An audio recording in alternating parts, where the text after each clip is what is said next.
Exam देते हैं तो फिर इनसे दूसरे सवाल बनते हैं, फिर हम इनको कर नहीं पाते हैं। यार हमने पूरा टॉपिक पढ़ रखा है लेकिन हो नहीं रखा। अब रास बिहारी बोस क्रांतिकारी है और इस समय नेशनल मूवमेंट चल रहा है कांग्रेस की स्थापना से। ठीक है, कांग्रेस जो स्थापित हुई है वहां से लेके, और ये जो पहला चरण है ये कांग्रेस का उदारवादी चरण कहलाता है। ठीक है, और इस उदारवादी चरण की भीषण आलोचना की अरविंद घोष ने।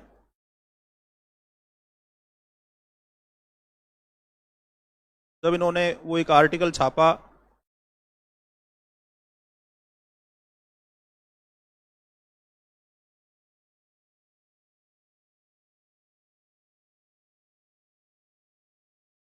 न्यू लैंप फॉर ओल्ड्स, ये कांग्रेस के जो ओल्ड गार्ड हैं इनके बस की बात नहीं है कि भारत को आजादी मिल जाएगी। कांग्रेस के उदारवादी नेताओं की आलोचना की। उदारवादी नेता क्या कर रहे थे? प्रार्थना पत्र लिख रहे थे, भाषण दे रहे थे, एप्लीकेशन लिख रहे थे, है ना, यही तो है। तो इसको जो विरोधी खेमा था, ठीक है, जिसमें बाल गंगाधर तिलक थे, लाला लाजपत राय थे, विपिन चंद्र पाल भी बाद में शामिल हो जाएंगे, अरविंद घोष तो थे ही, वो इसको राजनीतिक भिक्षावृत्ति कहते थे। कांग्रेस के जो लोग हैं उन्होंने ये 3 दिन का तमाशा आयोजित कर रखा है ना, और वर्ष में हम एक बार यदि मेंढकों की तरह टर टर करते रहे तो हमको कुछ भी हासिल होने वाला। वो 12 साल का अध्यापक अश्विनी कुमार दत्त, स्वदेश बांधव समिति वाला, ये सब लोग कांग्रेस के उदारवादी खेमे की आलोचना कर रहे थे। ठीक है, तो कुछ नवयुवकों को यह लगने लगा कि कांग्रेस की इन नीतियों से कुछ होना जाना नहीं है। इसी समय रूस में चल रहे थे निहिलिस्ट। रूस में क्रांतिकारी जो थे वो क्या कहलाते थे? निहिलिस्ट। और इटली का जो मेजनी था, उसका जो यंग इटली संगठन था, वो दुनिया भर के जोशीले युवाओं के लिए प्रेरणा स्रोत था। मैं ये बता रहा हूं क्रांतिकारी गतिविधि क्यों चालू हुई, तभी पता चलेगा आपको। रास बिहारी बोस ने, भगत सिंह ने, सुखदेव ने, चंद्रशेखर आजाद ने, वीडी सावरकर ने, इन सब ने ये क्यों किया। ठीक है ना, कारण क्योंकि कांग्रेस की उदारवादी नीतियों से देश के जो नवयुवक थे वो खिन्न हो गए, उदास हो गए, हताश हो गए। इसीलिए इस प्रथम चरण से परेशान होके, और जो नेशनल मूवमेंट का जो दूसरा चरण है,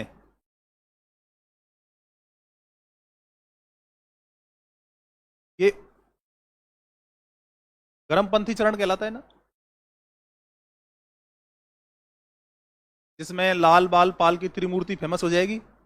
और यही भारत में क्रांतिकारी गतिविधियों का पहला चरण है ना, यही भारत में क्रांतिकारी गतिविधियों का पहला चरण है। और इस चरण में भारत के क्रांतिकारी 2 भागों में बटे हुए थे, बंगाल के क्रांतिकारी और महाराष्ट्र के क्रांतिकारी। रास बिहारी बोस कहां से हैं? क्रांतिकारी गतिविधियों के आरंभ होने का कारण पता चल गया आपको। कांग्रेस की उदारवादी नीतियों से नवयुवक नाराज हो गए, उनको लगा ऐसे कुछ भी हासिल है। रूस के निहिलिस्ट जो थे वो प्रेरणा स्रोत बन गए। हिंसक गतिविधियों से सरकार के अधिकारियों में, सरकार के उच्च अधिकारियों में, उच्च प्रशासनिक अधिकारियों में आतंक पैदा कर दो।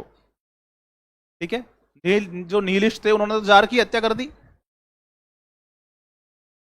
सबसे बड़े मतलब अधिकारी शासन का जो सबसे बड़ा मुखिया है जार, उसको ही मार डाला रूसी क्रांतिकारियों ने। तो पूरी दुनिया के क्रांतिकारी रूसी क्रांतिकारियों से प्रेरणा ले रहे थे, मेजनी के यंग इटली से प्रेरणा ले रहे थे। तो उन क्रांतिकारियों का, भारत के क्रांतिकारियों का मकसद था कि सशस्त्र विद्रोह, ठीक है ना, सशस्त्र विद्रोह ये 2 तरीके से करना था।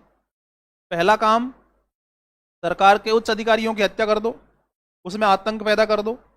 दूसरा काम, हथियार आएंगे कहां से? तो हथियार या तो विदेश से लाओ या फिर सेना में शामिल हो। ज्यादा से ज्यादा नवयुवकों को चाहिए कि वो भारतीय ब्रिटिश सेना में शामिल हो, हथियार चलाने की ट्रेनिंग लेवें और सेना में विद्रोह कर दें, या फिर बाहर से वेपन हासिल कर लें। तो इस सशस्त्र क्रांति के जो पहले स्वप्न दृष्टा थे, है ना, उन लोगों में से एक थे रास बिहारी बोस। सशस्त्र क्रांति के जो प्रथम स्वप्न दृष्टा थे ना, उन पहले आरंभिक लोगों में से एक हैं रास बिहारी बोस। पहले नहीं है, फिर वासुदेव बलवंत फड़के को कहां ले जाओगे आप? वो तो 1878 की बात है ना। फिर ये तो कितने बाद की बात है, इसका तो जन्म ही नहीं हुआ तब। फिर वीडी सावरकर को कहां ले जाओगे आप? तो सशस्त्र क्रांति के द्वारा भारत को आजादी दिलाने का जो सपना देखा, उन पहले लोगों में शामिल है कौन? देखो, सैनिक प्रशिक्षण लेकर क्रांति करना चाहते थे, परंतु सेना में शामिल रास बिहारी बोस संपूर्ण भारत में क्रांति के प्रथम स्वप्नद्रष्टा थे। ठीक है ना, पूरे भारत में एक साथ क्रांति कर देनी है। ठीक है, अब फ्रेंच कॉलोनी थी ना, कहां है? चंद्रनगर, कलकत्ता में, बंगाल में। भारत में फ्रेंच कॉलोनी कहां कहां थी? चंद्रनगर में, माहे, पांडिचेरी, यमन और करिकाल, ये भारत में फ्रेंच कॉलोनियां थी। तो इन्होंने चंद्रनगर में बम बनाने का प्रशिक्षण लिया। बाद में शिमला की प्रिंटिंग प्रेस में इन्होंने, फिर देहरादून के रसायन विभाग में काम किया ताकि बम निर्माण के लिए सामग्री जुटाई जा सके। इस समय जब रास बिहारी बोस बम बनाने की ट्रेनिंग ले रहे थे, अलग अलग जगह जाके हथियार बनाने का प्रशिक्षण प्राप्त कर रहे थे, इस समय बनारस संपूर्ण भारत में गतिविधियों का मुख्य केंद्र था। इस समय क्रांतिकारी गतिविधियों का मुख्य केंद्र कहां था? बनारस था। ठीक है ना। विपिन, वो कहां है तेरा दोस्त, वो मनीष? शादियों का सीजन चल रहा है क्या अभी भी?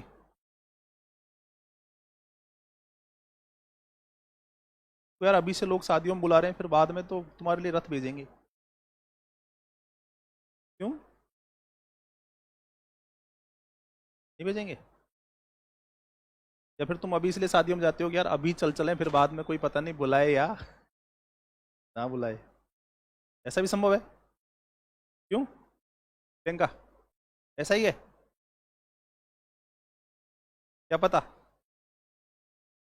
अभी मैंने कहा कि उच्च अधिकारियों की हत्या के द्वारा सरकार में आतंक पैदा करना चाहते थे। देखो, 1911 में दिल्ली दरबार हुआ, है ना, ब्रिटिश किंग जॉर्ज फिफ्थ और क्वीन मैरी भारत आई, और वायसराय कौन था?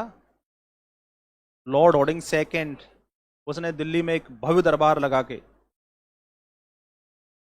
किंग जॉर्ज के भारतीय सम्राट होने की घोषणा की। जो काम पहले मुगल करते थे वही काम अब अंग्रेज करने लग गए ना।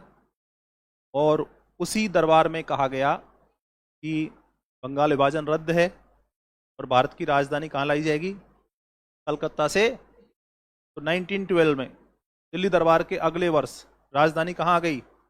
दिल्ली आ गई। ठीक है, तो फिर 23 दिसंबर 1912 को वायसराय लॉर्ड हॉर्डिंग सेकंड परिवार सहित शामिल हुआ, है ना। क्रांतिकारियों ने इसकी हत्या की योजना बनाई, और इस योजना के मुखिया कौन थे?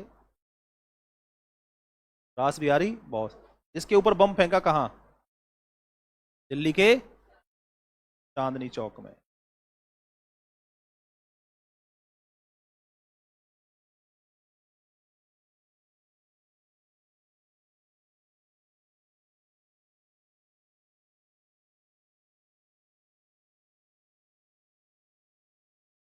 तो वायसराय का मावत कौन था? इनका निशाना इतना जोरदार था कि बम वायर शायर पे गिरने की जगह किस पे गिरा? और अपना ही आदमी मारा गया। ठीक है, और वायसराय का बॉडीगार्ड कौन था? मैक्सवेल, वो बेचारा घायल हो गया। 23 दिसंबर 1912 को वायसराय लॉर्ड हेडिंग्स द्वितीय जब दिल्ली के चांदनी चौक में प्रवेश कर रहा था, तो क्रांतिकारियों ने उसकी हत्या की योजना बनाई। इस योजना के सूत्रधार कौन थे? लेकिन वायसराय बच गया, उसका बॉडीगार्ड घायल हो गया, और महावत। तो रास बिहारी बोस की इस योजना में कौन कौन शामिल थे?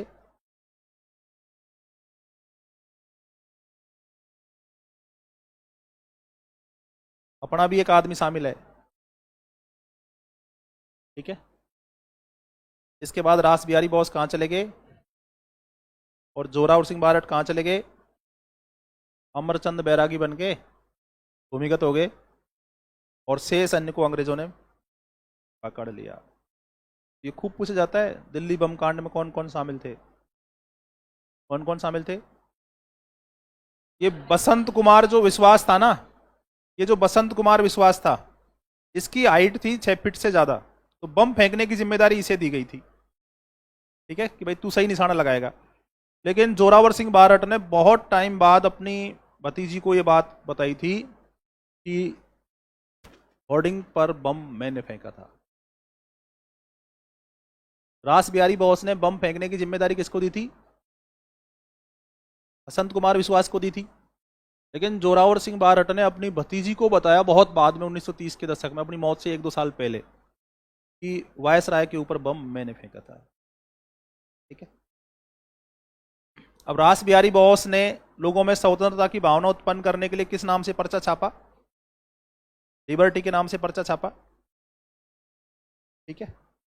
अब रास बिहारी बोस चाहते थे कि संपूर्ण देश में क्रांति हो, वो नहीं चाहते थे। देखो, अमेरिका में तो गदर आंदोलन चल रहा था, ठीक है, और उधर से कनाडा में जाके कामागाटा मारू की घटना, पंजाब के लोगों में उससे रोष था। गदर आंदोलन चलाने वाले अधिकांश लोग भी पंजाब के ही थे, तो वो चाहते थे कि पूरे भारत में हम एक साथ क्रांति कर दें, ठीक है। देखो, अमेरिका में गदर आंदोलन के करतार सिंह सराभा और विष्णु गणेश पिंगले, तो अमेरिका के गदर आंदोलनकारियों ने पंजाब में क्रांति करने के लिए करतार सिंह सराभा और विष्णु गणेश पिंगले को पंजाब भेजा कि लाहौर से क्रांति की शुरुआत करेंगे। अब उन्हें यहां क्रांति करने के लिए एक योग्य लीडर की जरूरत थी, और वो लीडर इनको किस में दिखाई दिया? रास बिहारी बोस के साथ मिलकर ये पंजाब में, बंगाल में, संयुक्त प्रांत में और राजस्थान में एक साथ क्रांति करना। गदर के आंदोलनकारी तो पंजाब में ही क्रांति करना चाहते थे, अब उनको पंजाब में क्रांति करने के लिए एक नेता चाहिए। नेता मिल गया, कौन? रास बिहारी बोस ने कहा पंजाब में ही क्यों, पूरे देश में क्यों नहीं? उन्होंने कहा भाई पूरे देश में हमारे पास नेटवर्क नहीं है। कि नेटवर्क मेरे पास है, तुम तो हाँ बोलो, बस हमको हथियार चाहिए, हमारे पास हथियार। तो गदर आंदोलनकारियों ने कहा कि हथियार तो, करतार सिंह सराभा और विष्णु गणेश पिंगले ने कहा हथियार की हमारे पास कोई कमी, हमने एक जहाज वहां से रवाना कर दिया है, वो पहुंचने ही वाला होगा। हथियारों से लोड कर दिया है, एक जहाज भारत के लिए रवाना कर दिया है, हथियार आ रहे हैं, इसमें कोई दिक्कत नहीं है। तो पूरे देश में क्रांति की योजना बना ली, ठीक है। और क्रांति किससे होएगी? अरे हथियारों से होएगी, ठीक है। अभी तुम क्या चाहते हो, कलम से हो जाए?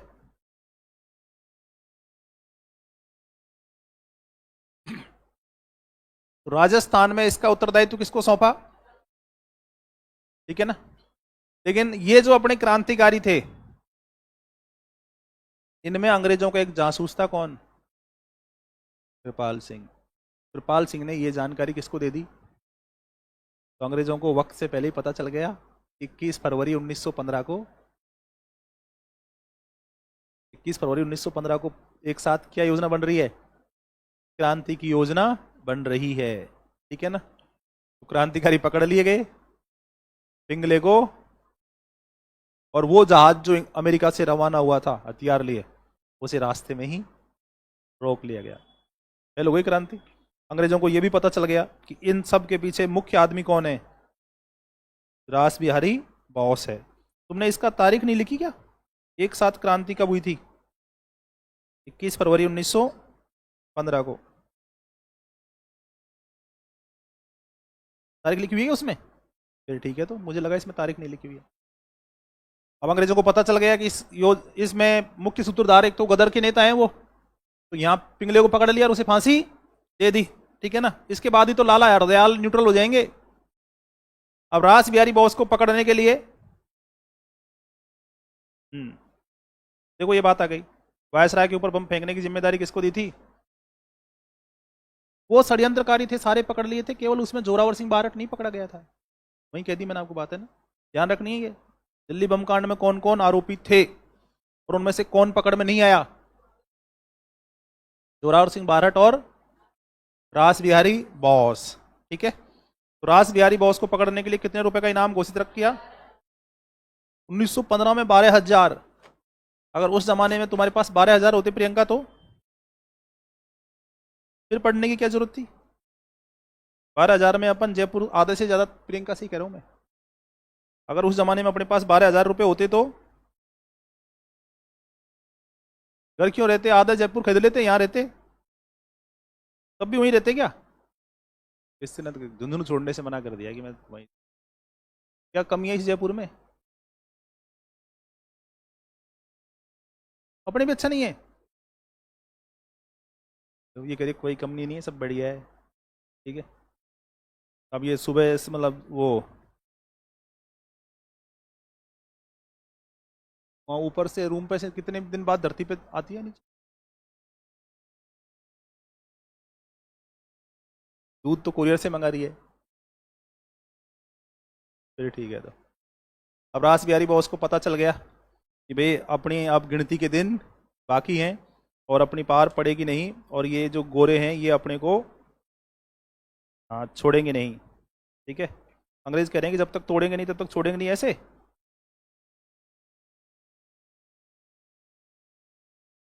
जापान कैसे पहुंचेंगे अब? फर्स्ट वर्ल्ड वॉर में जापान किसके साथ है? अरे जापान मित्र राष्ट्रों के साथ है यार, तुमको हो क्या रहा है? फर्स्ट वर्ल्ड वॉर में जापान ब्रिटेन के ही तो साथ है, वो तो सेकंड में अपोजिट होगा, ठीक है। फिर ये जापान क्यों गए? जापान तो इनको वापस भेज सकता था ना, रिपोर्ट कर सकता था इंडिया वापस, और जाए कहाँ, तुरंत युद्ध शुरू हो गया है। जापान जाने पे तो कोई रोक है नहीं है, क्योंकि जापान तो मित्र राष्ट्रों के खेमे में ही शामिल है। और जापान जाने की दूसरी वजह, पहली वजह तो यह कि जापान जाया जा सकता है, दूसरी वजह यह कि जापान ही क्यों जाया जा सकता है? रविंद्रनाथ टैगोर का प्रोग्राम होने वाला था जापान।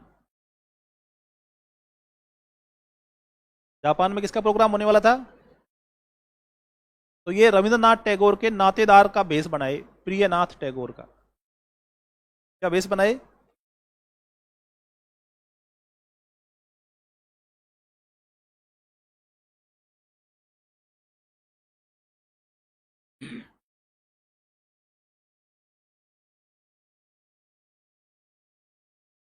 प्रियनाथ टैगोर का भेष बना के, और इन्होंने कहा कि वो गुरुदेव जा रहे हैं ना जापान, रविन्द्रनाथ टैगोर जापान जा रहे हैं ना, तो उनके कार्यक्रम की तैयारियों का जायजा लेने के लिए पहले मैं जापान जा रहा हूं।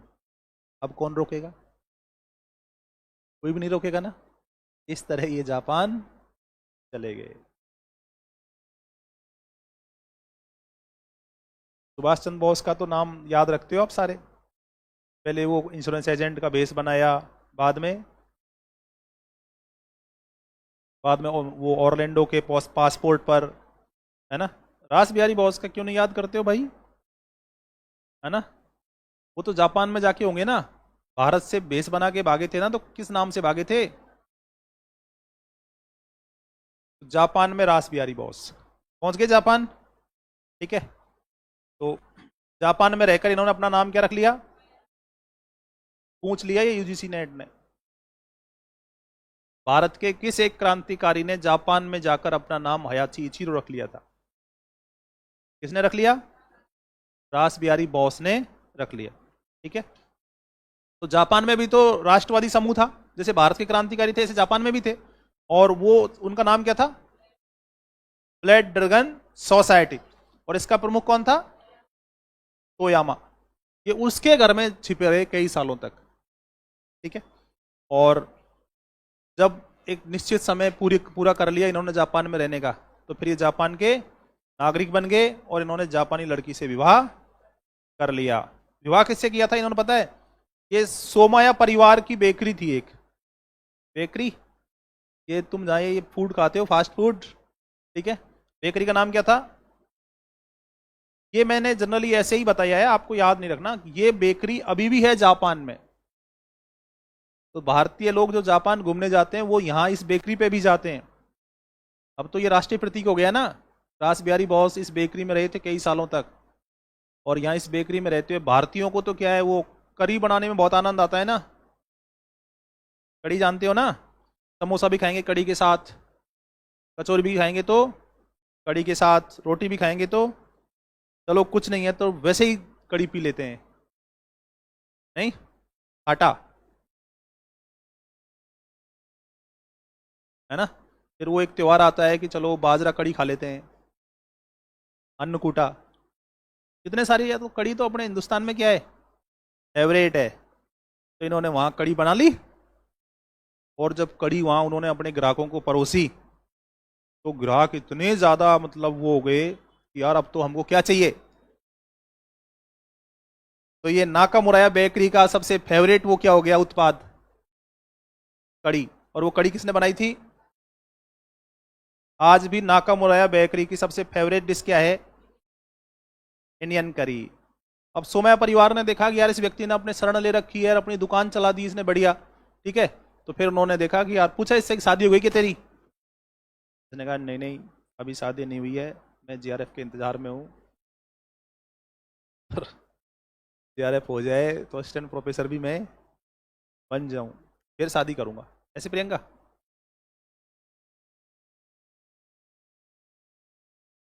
पहले भी हो सकती है, चलो फिर ठीक, ये तो बढ़िया बात है ना। तो अब बहुत सारे काम ये मस्तराम कहता है कि नहीं मैं पहले असिस्टेंट प्रोफेसर बनूंगा, ये क्या लॉजिक है। असिस्टेंट प्रोफेसर बनना होगा तो बन जाएगा, बनना होगा तो घर से भी बन जाएगा, और नहीं बनना होगा तो क्या सभी लोग असिस्टेंट प्रोफेसर बने हैं धरती पे, और जो बन गए उन्होंने क्या उखाड़ लिया, कुछ परिवर्तन ला दिया क्या ऐसे जो बन गए उन्होंने, हैं बताओ हेमा, बन गए उन्होंने क्या उखाड़ लिया, कुछ नहीं ना। तो फिर क्या है, मेहनत करते रहो, बन जाएंगे तो ठीक है, नहीं बढ़ेंगे तो ठीक है। उस्मान कह रखा है कोई दिक्कत नहीं, हम टटलू काट लेंगे अलवर में।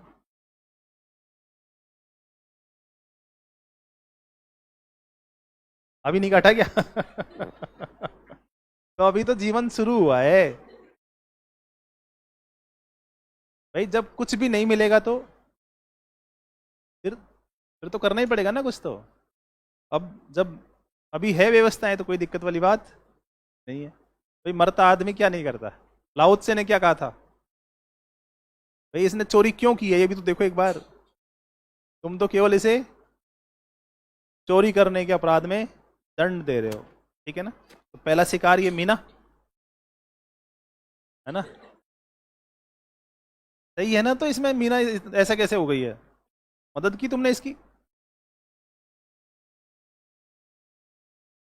ऐसा है तुम, मतलब मन तो चाहता है कि मैं इसकी मदद करूं, लेकिन आया तुम्हारे मन में ऐसे मुझे इसकी मदद करनी चाहिए, नहीं आया, मन में ही नहीं आया। तुमने कहा है इसको, ऑप्शन बताइए कुछ, बताइए।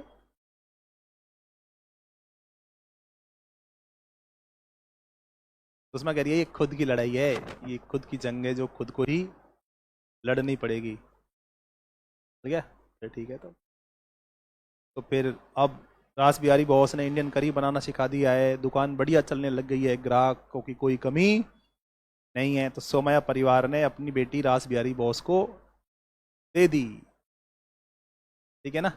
बताओ कहाँ तो शरण ले रखी थी अब, दामाद।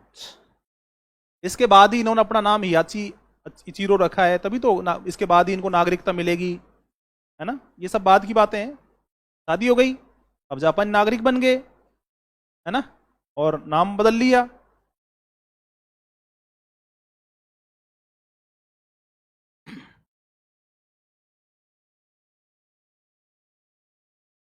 तब इन्होंने एशिया युवक मंडल का गठन किया।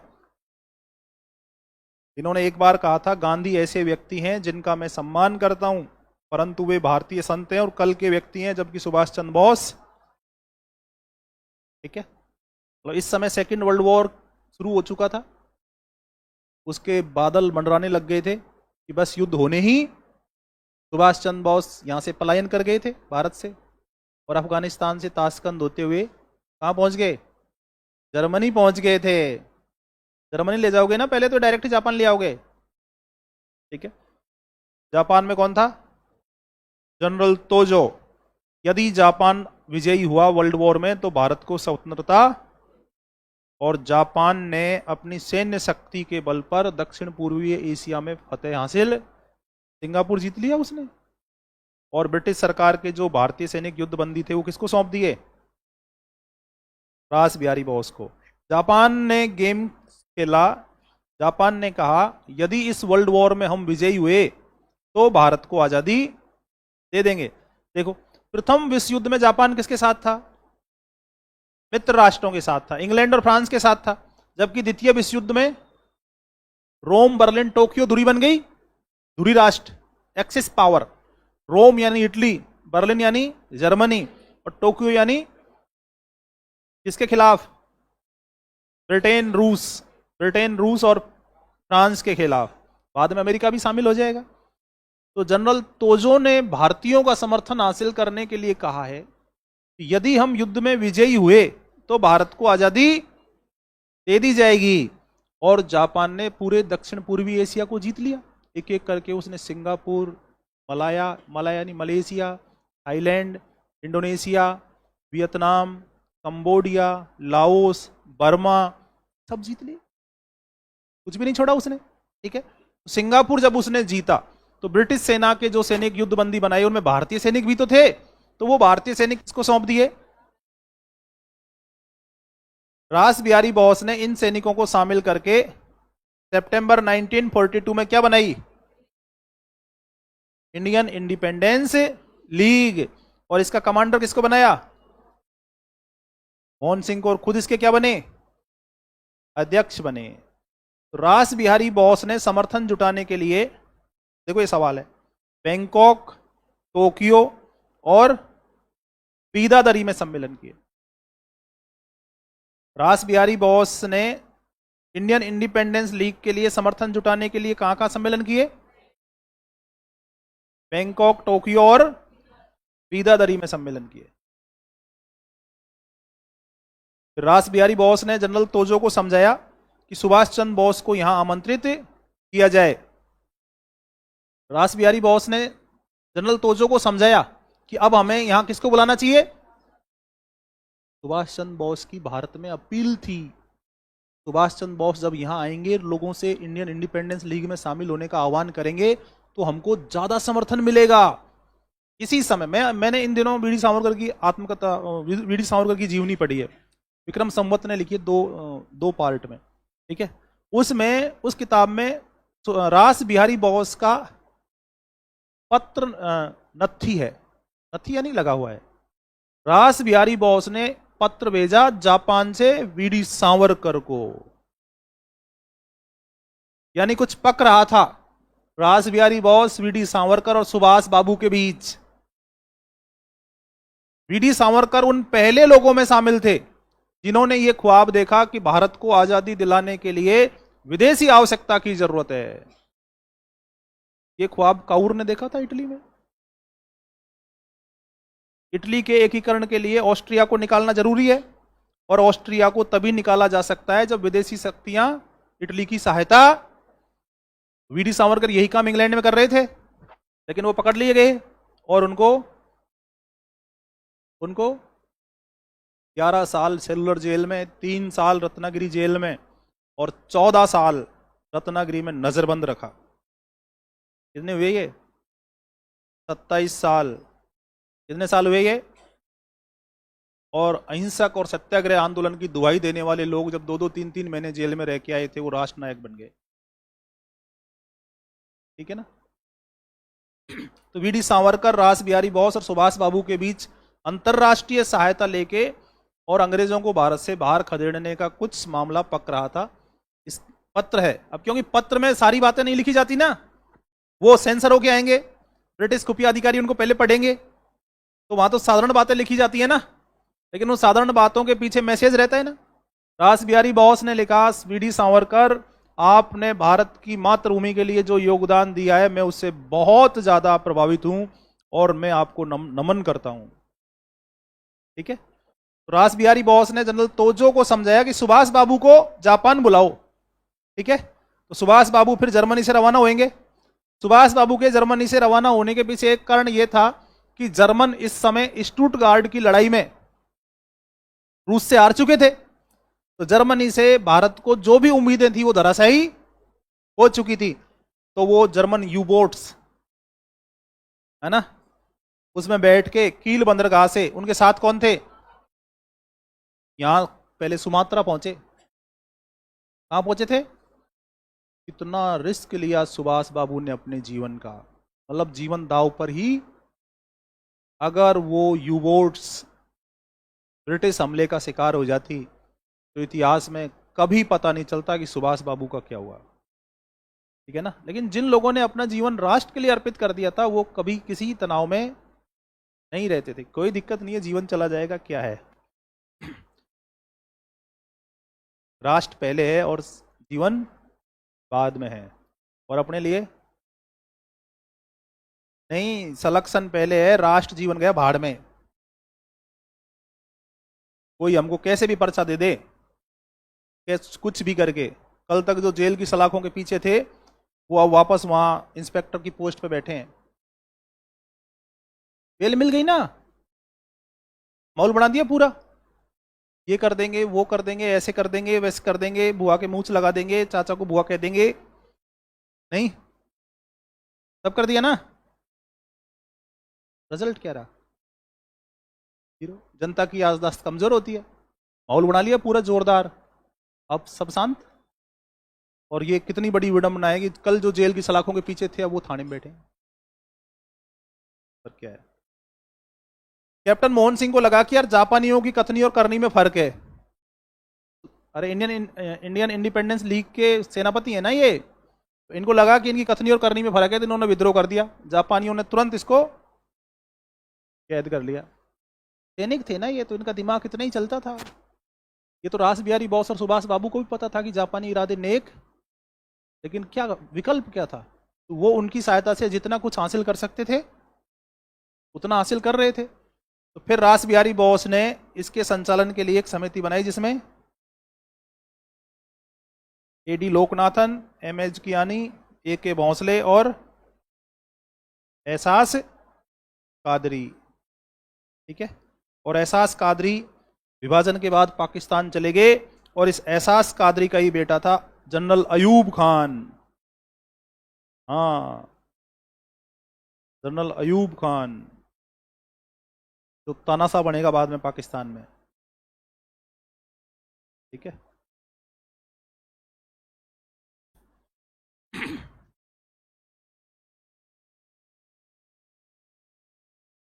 फिर ये पीछे पढ़ लिया होगा, रास बिहारी बोस ने सिंगापुर में Indian independence league,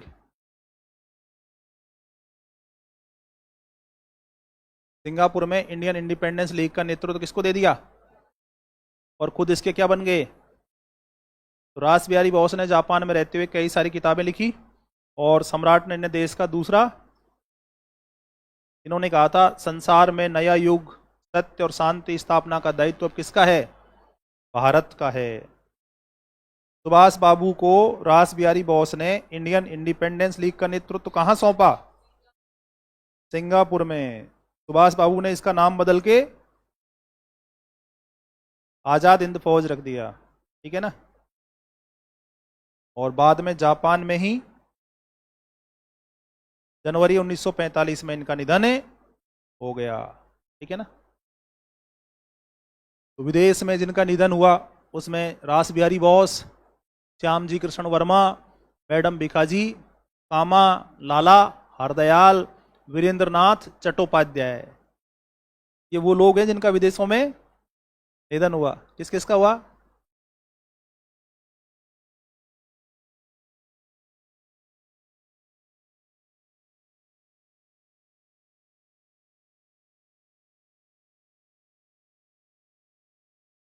Shyamji Krishna Verma,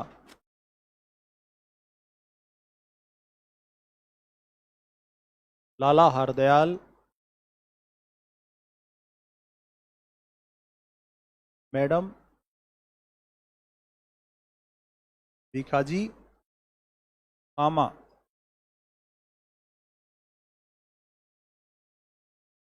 Virendra नाथ चट्टोपाध्याय, और रास बिहारी बोस।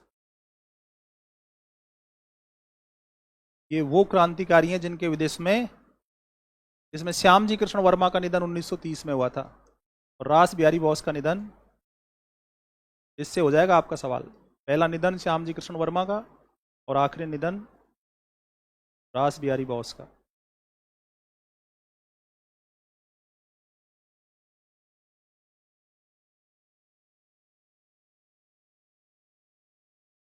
सुभाष बाबू का तो पता ही नहीं है ना। सुभाष बाबू तो एक अलग कहानी है भाई, उसका लेक्चर दे तो दिया आपको, ठीक है। तो अपन ये लेक्चर आप कंटिन्यू रखेंगे, तो अपन यूजीसी नेट तक देखो कितना करवा पाते हैं। कई सारी चीज़ें हो जानी चाहिए मेरे हिसाब से। 10 एक दिन तो है अभी, 15 हैं। हाँ तो हो जाएंगे 15, तो ये लीडर है ही नहीं है, 15 थोड़ी हैं। 3 तो लाल बाल पाल, 3 तो हैं ये, और बंकिम दा, और वीडी सावरकर, अम्बेडकर, और भगत सिंह, चंद्रशेखर। वो एक लेक्चर में आएंगे सारे, वो गुथे हुए हैं, उनकी डोरियां आपस में उलझी हुई हैं। आप उस धागे को एक को निकालोगे तो पूरी रस्सी टूट जाएगी। तो आप भगत सिंह, चंद्रशेखर आज़ाद और सुखदेव, राजगुरु, इनको तो एक लेक्चर मानो, है ना। और 3 लेक्चर लाल बाल पाल के, 4 लेक्चर, और भीमराव, डॉक्टर अंबेडकर, कितने हो गए, 5, 6, और वीडी सावरकर, और ये कह रहे हैं अबुल कलाम आज़ाद, है ना। अबुल कलाम आज़ाद तो आधे घंटे का है, मुश्किल मुश्किल से आधी। क्लास को खींचने के लिए क्लास थोड़ी ना ली जाती है। उनके साथ पटेल, अच्छा, आज़ाद बाबू, और वो सी राजगोपालाचारी और राजेंद्र प्रसाद, ये तीनों एक लेक्चर में, है ना। तीनों मतलब 20-20 मिनट के हैं, तो एक लेक्चर में ले लेंगे तीनों, तो हो जाएगा फिर। तो वीडी सावरकर के 2 घंटे तो कम से कम बोलेंगे यार, है ना। है नेहरू जी, गांधी जी तो ध्यान है मेरे को। अरे गांधी जी, ये गांधी जी भी नेट से पहले ही चाहिए, मेरी इच्छा, एक दिन में ही करा दें सारे। वैशाली, गांधी जी पढ़ा नहीं क्या गांधी जी, है।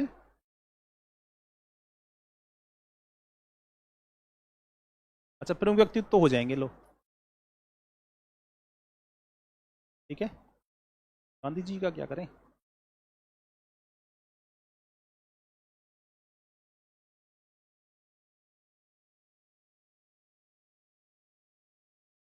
गांधी जी 5 से 7 बजे क्लास में ले लें क्या, हैं। नहीं सर कह रहे हैं कंप्यूटर वाले कि आज के बाद कल और है क्लास बस,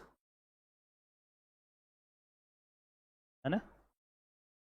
शर्म की बात है, ये क्लास में पढ़ने नहीं आते हैं ये, और फिर ये कहते हैं कि मेरे पेपर फर्स्ट में 15 ही सवाल हुए, 17 ही सवाल हुए, 18 ही सवाल हुए। सर पेपर फर्स्ट में सवाल नहीं हो रहे हैं, अपनी मौत के ये खुद उत्तरदायी हैं। आराम से बैठे हैं वहाँ कमरे पे, सो रहे हैं, या फिर खिड़की में रोड देख रहे हैं क्या हो रहा है, फिर कह रहे हैं कि हमारा सिलेक्शन नहीं हो रहा है। नहीं, डूब मरने वाली बात है इनके लिए ये।